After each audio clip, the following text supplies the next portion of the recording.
After my wife forced me to give the presidency to her first love, we went bankrupt overnight. It was the Rossi Innovations Annual Awards Gala. The night bonuses were handed out. My wife and my father-in-law publicly called me dead weight, a useless failure holding everyone back. Then, they ripped the Dubai royalty project, the culmination of my life's work, out of my hands and gave it to her first love. Instead of getting angry, I smiled. I threw in my title as president of the company as well. Why kill yourself overseeing a few thousand drones? Just take the whole damn company. Everyone at the gala thought I'd finally snapped. What they didn't know was that the core algorithm for the drone swarm control system was locked on my personal drive. Without me, the golden goose they were all counting on would become a devouring plague. Rossi Innovations would face a billion-dollar lawsuit from the royal family of Dubai.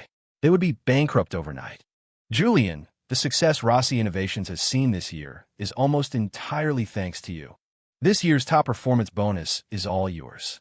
On stage, my wife, Isabella Rossi, clasped Julian Vance's hand affectionately, handing him a ceremonial check for $5 million. The ballroom erupted in applause. My father-in-law, Marcus Rossi, nodded with satisfaction from the front table. My colleagues swarmed the stage, cheering them on. With Julian leading strategy, it's only a matter of time before we're a global powerhouse. Isabella and Marcus have a real eye for talent. And you too, someone shouted. You're a true power couple, better than most married ones. I stood at the edge of the crowd, the technical proposal in my hand crumpled into a tight ball. This was supposed to be a night of celebration. But just as I'd arrived at the hotel, I got a call from Isabella. A critical glitch in the drone systems, she'd said. It was urgent, and I was the only one who could handle it. She needed me at the test facility immediately. After 10 years of marriage, I trusted her without question. I hadn't even had a bite of dinner. I just got in my car and drove straight to the facility on the outskirts of Austin. I spent the entire day in the 100-degree Texas heat, leading my team through a full system diagnostic. But seeing Isabella give my bonus, all of it, to Julian, a consultant who'd been here for less than a month, made everything painfully clear. There was no system glitch. It was just an excuse to get me out of the picture. She wanted to gift-wrap the project I'd poured the last 3 years of my life into and hand it to the one that got away. Julian's eyes found me in the crowd. He feigned surprise. Oh, Ethan, you finally made it. We thought you were tied up with something, so we went ahead and got started. Hope you don't mind. The words were polite, but his eyes were filled with smug provocation. He deliberately angled the $5 million check so I could see the numbers. Isabella shot me an irritated glance. Ethan, what's with that look on your face? Did you expect the chairman and everyone else to wait for you? No wonder you dragged your feet on that last bid. You're dead weight, always holding everyone back. Now that you're here, you can officially transfer the Dubai project to Julian. That way, you won't have a chance to screw it up. Her condescending command made my fists clench. A bitter coldness washed over me. The Dubai project was my baby. I'd led the team that spent 3 years developing the pitch and winning the bid. It was the culmination of my entire career. The Crown Prince was famously generous. The initial deposit alone was $5 million. But ensuring that 10,000 drones could operate in perfect sync in the harsh desert environment had been a monumental task. I'd lost count of the all-nighters, the endless flights back and forth to Dubai, the jet lag that felt permanent, the stress that had sent me to the ER with bleeding ulcers more than once. Now, just as we were entering the final phase, Isabella was taking it all away with a few dismissive words, handing my victory to her old flame. The irony was laughable. 10 years ago, Rossi Innovations was on the verge of collapse, unable to even make payroll.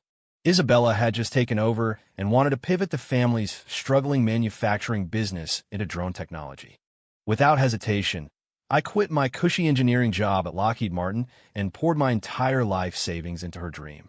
We started from scratch, but her background was in fashion design. She couldn't make sense of the most basic lines of code, let alone pioneer drone R&D. For years, I was the company's entire technical backbone. Every single patent was a product of my research. Every technical hurdle was a problem I personally had to solve. In the early days, when cash flow was a nightmare, her father, Marcus, refused to invest a dime because he didn't approve of me.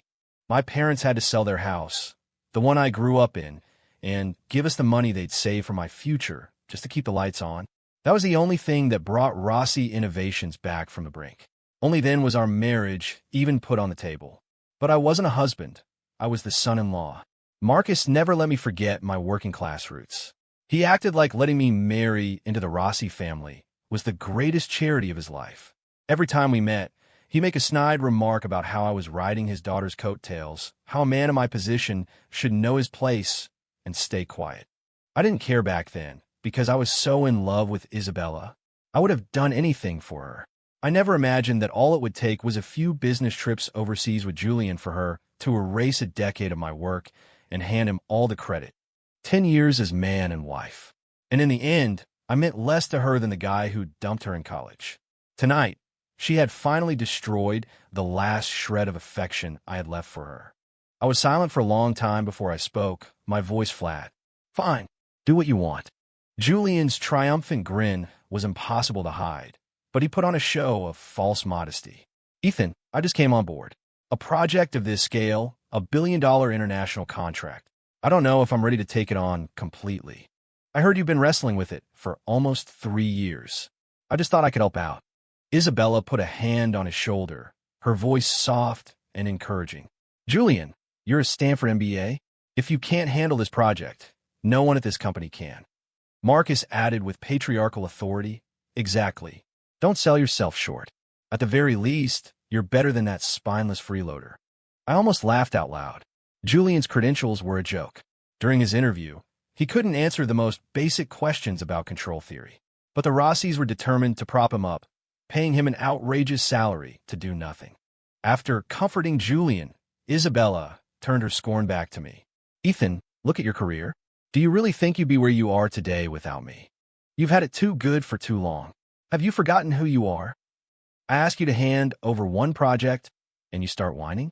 If Julian hadn't spoken up for you, Dad and I would have had security escort you out of the building weeks ago. A cold laugh echoed in my mind. She seemed to have conveniently forgotten that when the company couldn't even get a single drone model to fly straight, I was the one who solved every technical crisis. I not only contributed my patents, but also built the entire engineering team from the ground up, training them one by one. Now that the Rossis were successful, they'd not only turned their backs on me, but saw me as a liability. They continued their chatter, their words painting me as the family's greatest shame. I took a deep breath and, under Isabella's contemptuous gaze, strode toward Julian. Everyone's eyes darted between us, assuming the doormat's son-in-law was finally about to explode. But I just gave him a calm smile. I pulled a document from my briefcase, a letter of resignation from the office of president, and tossed it at Julian's feet. Why kill yourself overseeing a few thousand drones? I'll make it easier for you. Just take the whole damn company. 2. For a moment, the entire ballroom went silent. Everyone stared at me, their eyes wide with disbelief.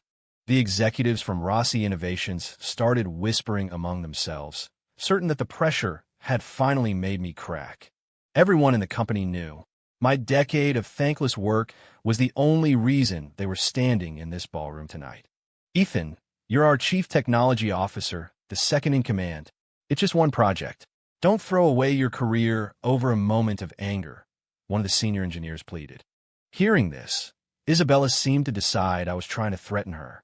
Her face flushed with rage. Ethan, have you lost your mind? I criticize you a little, and you throw a tantrum? Who the hell do you think you are? Let me remind you, your title is just a formality. I am the one in control of this company. I laughed inwardly. I was handing the presidency to her boy toy on a silver platter. She should be thrilled. Giving her precious Julian a meteoric rise to the top was exactly what she wanted, wasn't it? Julian clutched the resignation letter, a flash of avarice in his eyes, but he maintained a facade of selfless concern. Ethan, are you just saying this because you're upset? You want me to be president? Please don't misunderstand. Isabella just wanted me to help you out to speed up the timeline. It's all for the good of Rossi Innovations. Besides, I could never take your place. You're a founding member of this team.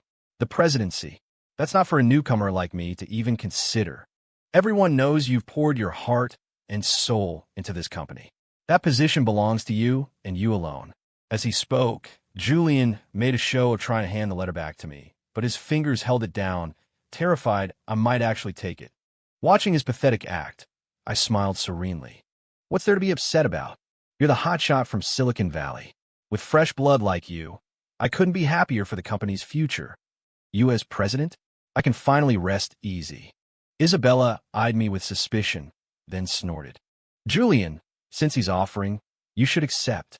With your talent, the presidency was going to be yours sooner or later anyway. There's no question of whether you deserve it. Everyone's here to witness it." The moment she gave her approval, Julian dropped the act. He hugged the letter to his chest, the greed practically spilling from his eyes. I watched him, a cold smile playing on my lips. Isabella was too busy making eyes at Julian to have any clue about the technical complexity of the Dubai project. I had spent an entire year developing and perfecting the formation control algorithm to work in the desert's extreme conditions. What they didn't know was that the core executable was still on my encrypted hard drive, never handed over. Even if they managed to steal the source code, I'd left zero documentation. It would take them 6 months just to decipher it. Without me, how are they going to complete a synchronized aerial performance with 10,000 drones? The golden goose they were counting on would turn into a swarm of man-eating locusts. Besides, Julian probably didn't realize that the president's chair wasn't just a seat of power. It came with all the responsibility. For the Dubai project, we had already received a $5 million deposit. If the performance failed, not only would they have to refund it, but they would also face the wrath of the royal family. Not to mention how fiercely competitive this industry was. One major failure could attract sharks that would tear the company apart. Since I was already useless in their eyes, I saw no reason to offer a friendly warning.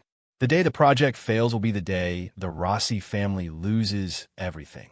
Seeing how readily I gave up my position, Isabella seemed to feel a flicker of guilt. She cleared her throat and said with forced magnanimity, "All right, Ethan, don't just stand there. You'll have to transfer your work files anyway. We're going out to celebrate Julian's birthday tonight. Since you're being so cooperative, you can come along." Her condescending tone almost made me laugh out loud. If the Dubai project succeeded, my share of the profits would be in the tens of millions. But when it came to bonuses, I was shut out completely. Now, she thought she could buy my compliance with a free dinner. What a joke. The thought of sharing a table with a snake like Julian made my stomach turn. I was about to refuse when he put on his fake sincere act again. Oh shoot. When I made the reservation, Ethan wasn't here. I completely forgot to include you in the head count. It's my fault for being so thoughtless. And I twisted my ankle earlier today, but I should still be the one to fix this. You go ahead and sit down. I'll run out and find another chair and maybe grab a few bottles of whiskey for the table. I knew he was playing the martyr to score points with the Rossis. Sure enough, the moment Isabella heard he was hurt, she rushed to his side, fussing over him and helping him into a chair. "Julian, you've already done more than enough for this company. We're all depending on you for this huge project. You can't be doing menial tasks like this." Then, she shot me a look of pure disgust. "Well, are you just going to stand there? You have no situational awareness at all. Have you learned nothing after all these years? Either go on the liquor run, or don't come at all." Looking at her blatant double standard, I felt a wave of cold amusement. This was classic Isabella. With me, everything was an expectation. In the past, I'd work myself to the bone, but when it came time for company dinners, I was never invited. She was making it seem like I was begging to be included. Julian pushed his advantage, a triumphant smile on his face. "Ethan, I'm really sorry to make you run this errand. I'll be sure to toast you properly later tonight."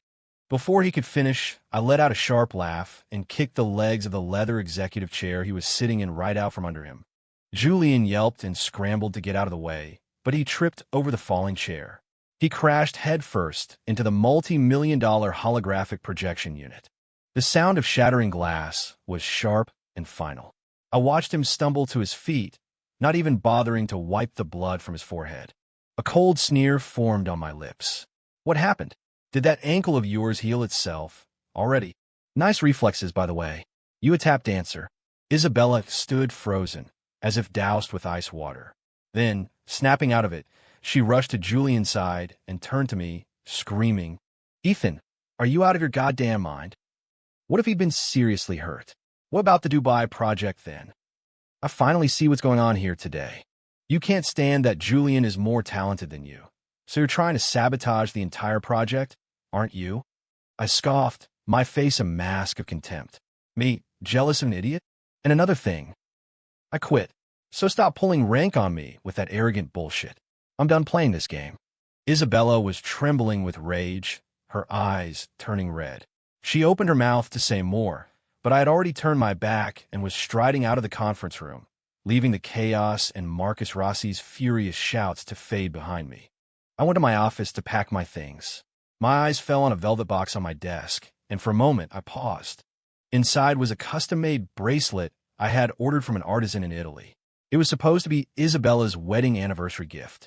How pathetic. Looking at the bracelet, my mind drifted back. In college, Isabella was a goddess to me. I knew I was just a kid from the wrong side of the tracks, not nearly good enough for the daughter of a wealthy family. All I could do was worship her from afar, running her errands, buying her lunch, helping with her homework. She, in turn, treated me exactly as I was, the backup plan. The day I found a silver bracelet she had lost, I tried to return it to her. Instead, she took it, threw it into a campus fountain, and told me I was her boyfriend now. My friends all said it was because her first love, Julian, had just dumped her, and she was just using me for revenge. But I refused to believe it. I doubled down, treating her better than ever, believing that one day my devotion would win her over. I was her loyal puppy, available 24/7. I showered her with gifts, a habit that continued for 10 years of marriage.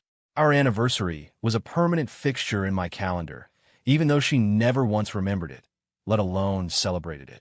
I knew she was always cold, always distant, but I convinced myself that she loved me, that this was just her way of showing it. That's why I was willing to be the powerless CTO at her company and the token son-in-law in her family. I thought we could be happy like that forever, but I had underestimated the hold a first love has on a person's heart. It wasn't until I saw the way she looked at Julian, the undisguised affection in her eyes, that I realized my entire decade of devotion had been a lie I told myself. Maybe, from the very beginning, Julian was the only one who ever had a place in her heart. I was just the placeholder. I was about to toss the gift box into the trash when Isabella and her entourage appear at my office door. Well, Ethan, you were putting on quite a show back there. Can you stop being such a petty child? Are you really resorting to these kinds of pathetic tactics? She was clinging to Julian's arm, flanked by a few senior executives. This shameless pair wasn't even trying to hide it anymore. Julian gently tugged on Isabella's sleeve, his voice oozing false sincerity. Bella, I'm sure Ethan just wants to apologize. Look, he has a gift in his hand. I bet he got it for you to say he's sorry. Isabella paused, then sneered. Oh, please. Does he think some cheap bracelet is going to make me forget what happened? If Julian hadn't stopped me, I would have had security throw you out. As she spoke, she reached for the box. My jaw tightened. In one swift motion, I stepped past her and dropped the bracelet into the wastebasket by my desk. You have issues. Why would you want my trash? You should really see someone about that habit of making everything about you. 4. Without waiting for her reaction, I grabbed my briefcase and walked out. I decided to go home and pack. It was time to end this sham of being the live-in son-in-law. I was halfway through filling a suitcase when the bedroom door slammed open. Isabella stormed in, her face contorted with fury. She pointed a trembling finger at me. Ethan, have you completely lost it today? Humiliating me in front of the entire company. Have you forgotten that you were living in my house?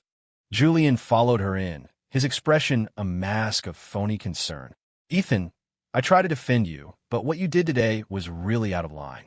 Is this because Isabella and I have been spending time together? Do you feel like your position is threatened? We're just colleagues. That's all. If you're going to insist on seeing something that isn't there, I don't know what to do. I have no interest in being the other man. Maybe it's best if I just leave. Julian made a show of turning to go, his steps theatrically slow. Isabella immediately grabbed his arm, her voice softening. Julian, you did the right thing. He's just the son-in-law. Why should you be the one to leave? She whirled back to face me, her teeth clenched. Ethan, you have disappointed me more than I can say. You've changed. You've become Disgusting. If you don't apologize to Julian right now, I will throw you out on the street. My fists clenched so tightly my nails dug into my palms. This wasn't the first time she'd threatened to kick me out. Ever since Julian came back into the picture, every argument we had ended with her holding our marriage and my home over my head. Back then, like a fool, I thought she really loved me, so I gave in every single time. I kept believing that one day she would see me as her real husband. Looking back, I was blind. A woman like this, I was better off without her. Seeing my silence, Isabella assumed I was about to grovel again. She tossed her hair back, her voice dripping with arrogance. Look, I'm not saying I have to kick you out, as long as you tell Julian. I cut her off. Save it. I'll leave on my own. Let's get a divorce. Isabella looked like she'd been struck by lightning, her mouth hanging open. Julian quickly tried to smooth things over. Ethan, you can't be serious. People say things they don't mean when they're angry. You can't joke about divorce. I pulled a folded document from my briefcase and slapped it into her hands. I'm not joking. Sign it. We're done. Isabella finally realized I was serious, pointing at me, trembling with rage. Fine. Get out. See if I care. You'll be the one to regret this. A flicker of triumph crossed Julian's face as he feigned a pained expression. Ethan, you need to think this through. Right now, you're still part of the Rossi family. Once you're divorced, you lose that status. In this town, everyone respects Marcus Rossi. Without the Rossi name behind you, what do you have? I knew exactly what he was implying. A nobody's son-in-law is nothing without the family that took him in. Everything I had, I owed to Isabella and her father. Isabella, emboldened, piled on. He's right. Some people just don't know their place. You're a nobody, Ethan. If our family hadn't given you a chance, who would have ever hired you? The project you couldn't finish, Julian will handle it in a fraction of time. Once the Dubai performance is a success, this company is going to the moon. I let out a bitter laugh. The moon, more like into the ground. Without my core algorithm, with Julian's half-baked skills, their 10,000 drones wouldn't even be able to synchronize. The Dubai royals were not people you want to cross. By the time they were done, the company would be lucky to have its skin left. Just then, Isabella's phone rang. She shot me a defiant look, a smug grin on her face. See?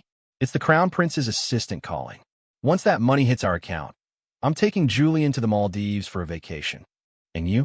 You can cry about it in some crappy little apartment. She deliberately put the phone on speaker, ready to gloat. The next second, a furious roar erupted from the phone. You bunch of incompetent fools. This is the billion-dollar performance you bragged about? You can't even get the damn things to fly in a test run. You dare to defraud me? I swear on my life, I will burn your company to the ground. 5. The screech of alarms blared through the phone speaker. Isabella's face went white as a sheet. Her voice trembled. It failed. Prince Salim, how is that possible? Our company's drone swarm control system is the best in the world. Could there be some kind of mistake? She mumbled incoherently, her fingers drumming nervously on the nightstand. But on the other end of the line, Prince Salim's fury was deafening. You figure out what happened. I'm warning you. Our contract stipulates that you are liable for all damages. You will compensate us in full, or I will personally ensure that your company is blacklisted globally. Seeing Isabella frozen in shock, I shook my head and spoke coldly. I told you, a 10,000 drone aerial performance isn't a joke. The algorithm required rigorous testing. Now you've got a disaster on your hands. Are you happy? Isabella whipped her head around, her eyes blazing with fury. Are you implying that Julian and I don't know what we're doing? I gave a dismissive laugh, not bothering to argue. What do you think? It would be a miracle if that half-assed program of Julian's could pull off a world record performance. The control algorithm is a house of cards. Anyone with a basic understanding of programming could see the massive security flaws. And now look, you've nearly caused a major international incident. Get ready for bankruptcy and a prison sentence. My voice was dripping with scorn. I had warned her during the initial testing phase that the system had a fatal flaw. But she was so mesmerized by the fantasy Julian was selling her, she completely ignored my warnings, rushing to lock down the multi-million-dollar contract. Now that disaster had struck, it was too late for regrets. Pathetic. But I had already resigned as president. This project was no longer my problem. I was about to leave when a hand grabbed my arm. Isabella glared at me, her voice a low growl. The project fails the moment you resign. Don't you think that's a little too convenient? You were jealous, weren't you? You saw us on the verge of setting a world record, so you deliberately sabotaged the code to make sure the performance would fail. Her logic was so twisted it was almost comical. She was the one who ignored the risks and pushed the project forward, and now she was blaming me? Isabella, try using some logic, I shot back.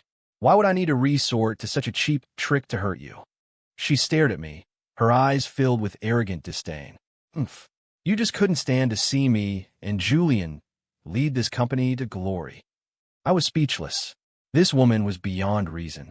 If she wanted to put her faith in Julian and chase her delusions of grandeur, then she could enjoy the consequences. I was done arguing with her. Think whatever you want. When the investigators figure out what really happened, you can explain it to them. I threw the words at her and turned to leave. But Isabella grabbed my sleeve, her voice sharp and shrill. Don't you move. She looked like she had just won. What's the matter? Guilty conscience? Try to run away? I yanked my arm free, struggling to contain my anger. Isabella, don't push me. I'm pushing you, she mocked, laughing as if it were the funniest joke she'd ever heard. You obstructed the project from the start, and now you've sabotaged the system, humiliating us in front of the entire world. Your plan was to bankrupt the company so you could start your own, wasn't it? Well, dream on. Her imagination was truly something else. Was she paranoid? I took a deep breath, telling myself not to stoop to her level. Isabella, you can't just make wild accusations. Besides, even if I were to start a new company, what does that have to do with you? We're divorced. She let out a sudden, cold laugh and pulled a contract from her purse, slamming it down on the table. Nothing to do with me. Then what do you call this? 6. I glanced at the document. It was a non-disclosure and non-compete agreement I had signed when we got married. Back then, I was the happy, naive son-in-law, eager to use my skills to build up my new wife's family business. I had been so blinded by love that I never bothered to read the fine print. I genuinely thought the Rossi family had accepted me, that Isabella and I would spend the rest of our lives together. Looking back now, it was clear it was a trap set for the son-in-law from the very beginning. Seeing my silence, Isabella grew even more arrogant. She crossed her arms, radiating smug victory. The contract is crystal clear. If you engage in any work related to drone technology or artificial intelligence, you're required to pay a substantial penalty for breach of contract. $20 million. Not one penny less. The sheer shamelessness of it made me laugh. First, they kicked me out with nothing, and now they wanted to destroy my entire career. Isabella, do you have any conscience at all? I snarled, my fist clenched. I wanted nothing more than to tear that smug look off her face. Just then, Julian sauntered over, adopting the tone of a wise elder. Ethan, you need to learn some gratitude. The Rossi family not only made you the son-in-law, president of their company, but they also invested millions in your research. And now you just walk away? Isn't that a bit cold? The project failed and you want to bail. They're already being generous by letting you off the hook. Just pay the penalty. Otherwise, with the Rossi family's influence in this industry, you'll never work in this town again. His words were so absurd, I had to laugh. They gave me a platform. Without my patents, their little company would have gone bankrupt a decade ago. Without me, they couldn't even get a drone fleet off the ground. And now, they had the audacity to lecture me. I forced my anger down, a strange, hard smile spreading across my face. All right, I said, my voice quiet but laced with steel. Isabella and Julian exchanged a look, clearly surprised by my easy compliance. Now you're talking sense, Isabella said, slapping the agreement down on the table like a queen playing her winning card. However, I drew the word out, my gaze shifting between the two of them before locking onto Isabella. I have a condition of my own. She frowned impatiently. What condition? Spit out. I calmly pulled out my phone, brought up a spreadsheet, and held it in front of her face. This is a list of all the money your family has made from my patents over the years. The total comes to $40 million. I haven't seen a cent of it. I want it now. 7. Isabella's smug expression vanished. The moment she saw the number on the screen, her face drained of all color. 40 million. Are you insane? That's impossible. She shrieked, like a cat whose tail had been stepped on. I stared at her, my voice like ice. Insane. The numbers are right there in the financials. Take a closer look. I scrolled through the screen with my finger, listing the projects one by one. The Intelligent Swarm Control System, the 3D Spatial Positioning Algorithm, the Anti-Interference Communication Module. Which one of these patents isn't the result of my sweat and blood? And Julian, I added, my voice dripping with contempt, the high-end R&D equipment you bought for him, his overseas research trips, every dime of that was paid for by the profit from my technology. You even misappropriated the company's R&D budget to build him his own little innovation lab. The man can't even produce a single viable project. What the hell does he need an innovation lab for? With every word I spoke, Isabella's face grew paler. By the end, she looked like all the air had been sucked out of her lungs. She couldn't say a word. What's wrong? I pressed, my eyes as sharp as knives. Cat got your tongue. You feel guilty now. You should have thought of this day before you started playing games. Isabella opened her mouth, trying to form a defense, but nothing came out. The numbers were all there, undeniable. That is, she stammered. What? Can't come up with the money. I sneered, enjoying her discomfort. I guess that makes sense. You bet the entire company on Julian, counting on the Dubai project to make you rich, didn't you? Too bad. I let the words hang in the air, my tone mocking. That day is never going to come. The penalties for this disaster will be at least $1 billion. When the company is liquidated, it won't even be enough to cover the damages. How are you going to pay me then? Isabella was shaking with rage, but she was trapped. I was done wasting my breath on her. You have 3 days to buy out my shares at their current market value, I said coldly. Otherwise, I'm filing a lawsuit. After a long, tense silence, Isabella finally spoke, her voice strained. I don't have that much cash on hand right now. Can you give me a little more time? I had anticipated this. I pointed toward the gleaming Rossi Innovations tower outside the window. Then sign over your controlling shares in the company to me as collateral. Isabella's eyes went wide with horror. You're trying to take over our family's company.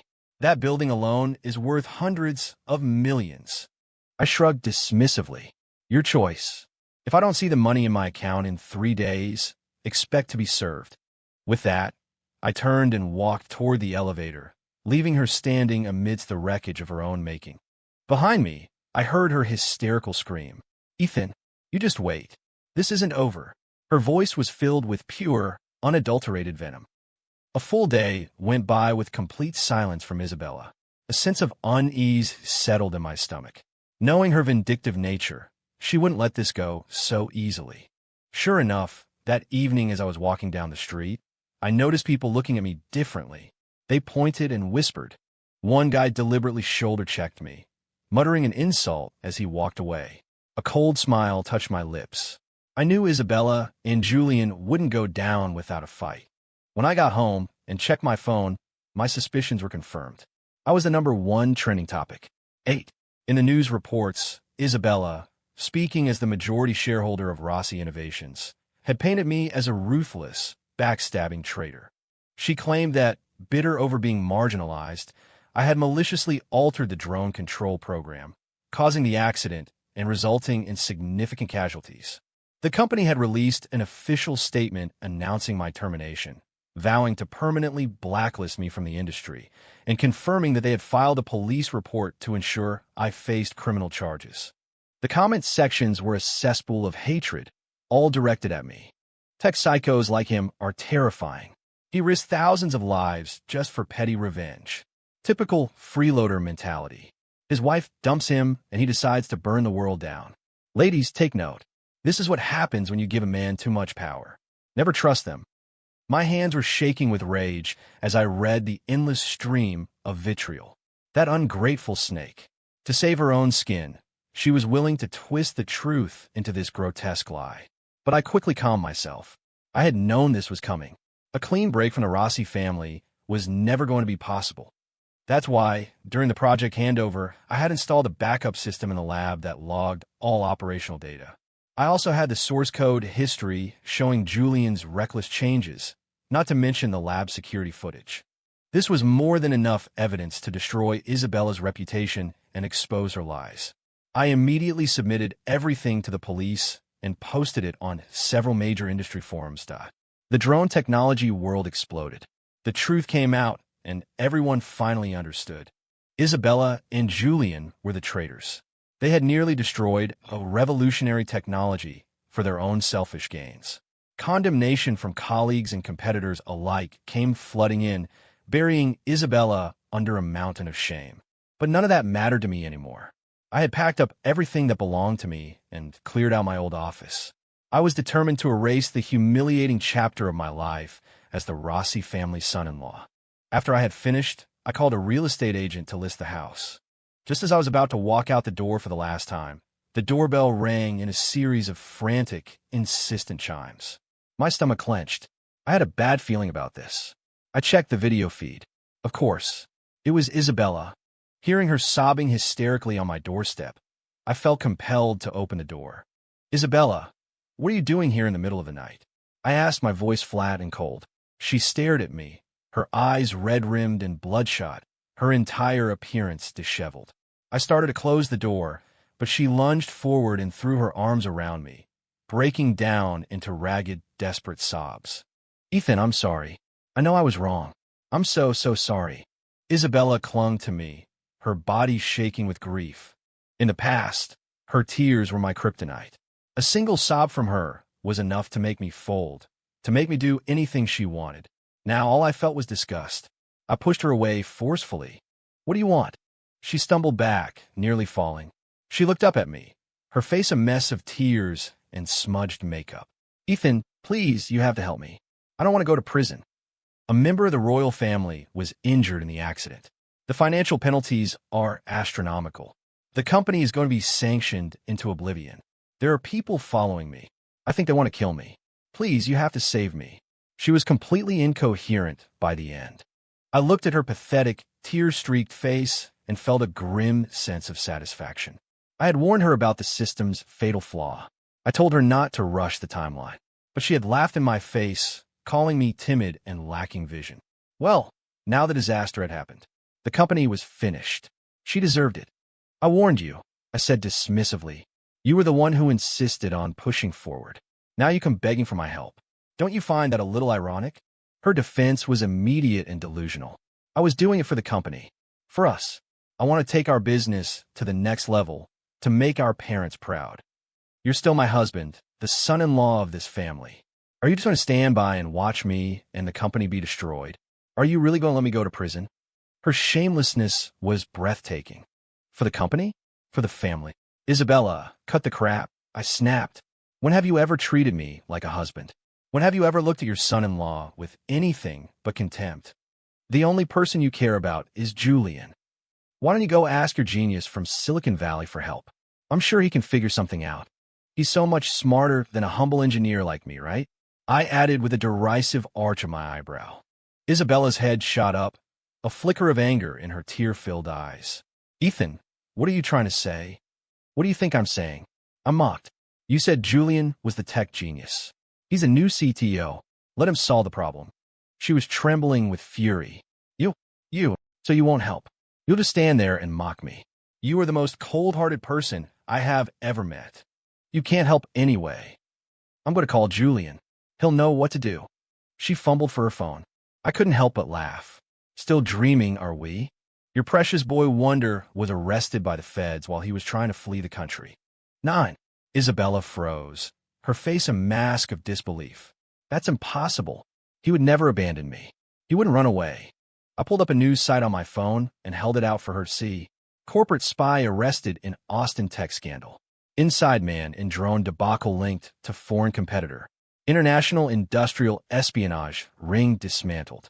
The headlines were like daggers, each one piercing through her denial. Her face went ashen, her lips trembling. She couldn't form a coherent sentence. "This isn't real," she whispered, like a puppet with its strings cut.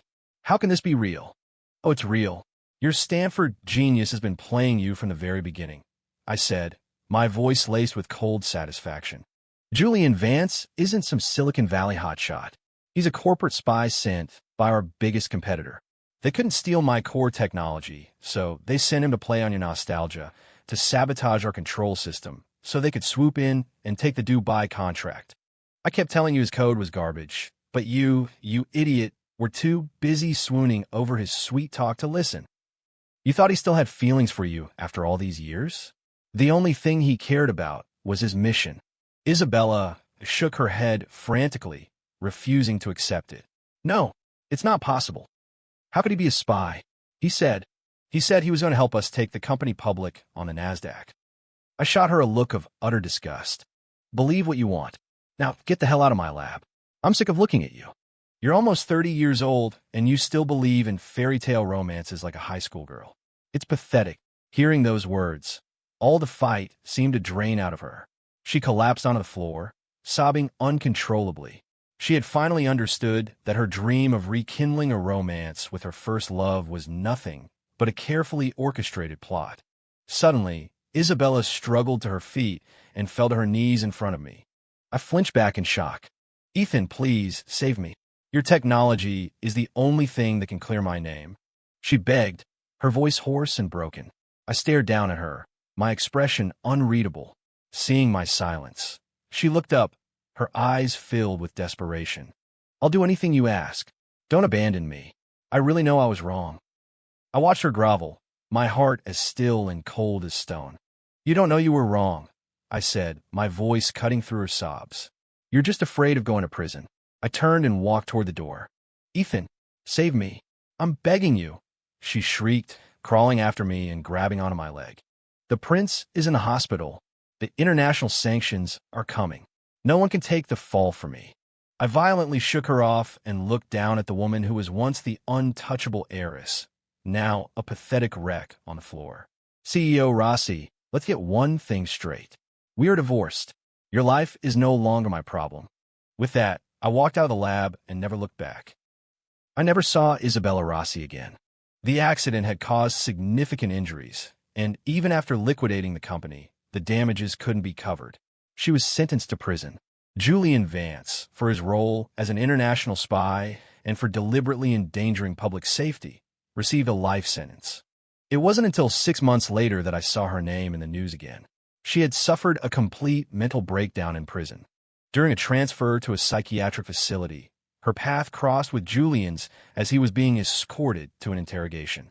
She attacked him with a rusted piece of pipe, beating him to death on the spot. According to the reports, she was sentenced to death for the murder and was scheduled for execution shortly after. None of it had anything to do with me. Now, my only focus is my research and the advancement of drone technology. As for love, it was just a stumbling block on the road to success.